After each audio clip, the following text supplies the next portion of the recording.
Nous lisons dans Romains 6, nous ne pouvons être ressuscités des morts sans avoir été amenés à cette position de mort. Comprenez-vous pleinement que vous ne pouvez pas partager la vie de résurrection en Christ sans avoir été enseveli avec Christ en sa mort?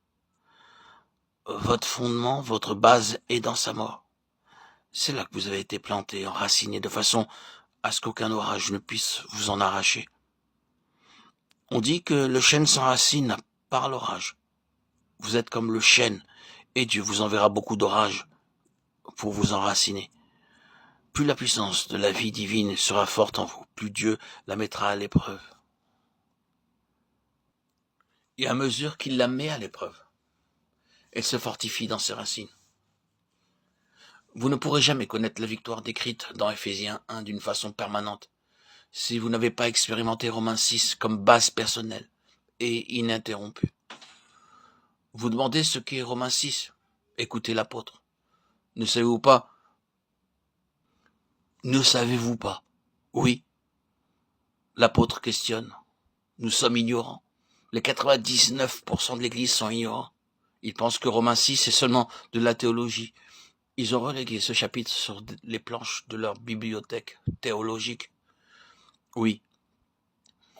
Cela vient aussi du prince de l'air. Le diable sait ce que le 6e chapitre des Romains signifie pour lui. Et alors il a imaginé d'obscurcir ce chapitre par toutes les querelles théologiques possibles, de façon à cacher à l'Église la seule manière de le vaincre. Ignorez-vous ce fait? Encore un autre questionnement. Nous tous qui avons été baptisés en sa mort. Savez-vous ce que cela signifie d'être saisi par l'Esprit et d'être planté avec Christ en sa mort, non pas en théorie, mais expérimentalement dans une conformité réelle, celle dont Paul parle au verset 5. Baptisé en sa mort, enfant de Dieu, je vous supplie de ne pas recevoir ce message à la légère.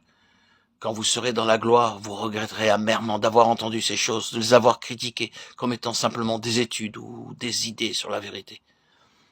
Il vous faudra en rendre compte. Je vous supplie, sachez vouloir laisser au Saint-Esprit la liberté de vous faire réaliser ce que cela signifie d'être planté dans la mort de Christ. Car c'est seulement ainsi que vous deviendrez conforme à l'image du Christ. Il n'y a pas d'autre moyen. Être baptisé, c'est-à-dire disparaître dans sa mort. Qu'est-ce qui accomplit cet acte? L'âme elle-même en serait bien incapable. C'est le Saint-Esprit qui fait l'œuvre.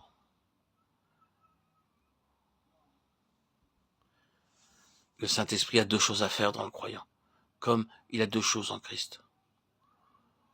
Au Jourdain, Jésus fut baptisé de puissance en vue des œuvres puissantes à accomplir.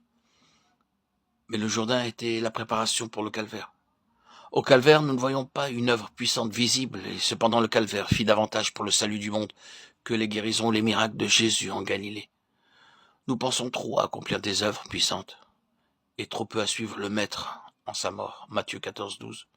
Et cependant, c'est celui-là seul qui sera enseveli avec Christ en sa mort, qui portera du fruit.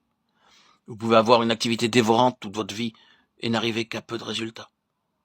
Mais si vous êtes prêt à mourir avec Christ, le fruit qui en résultera sera aussi abondant que le sable de la mer.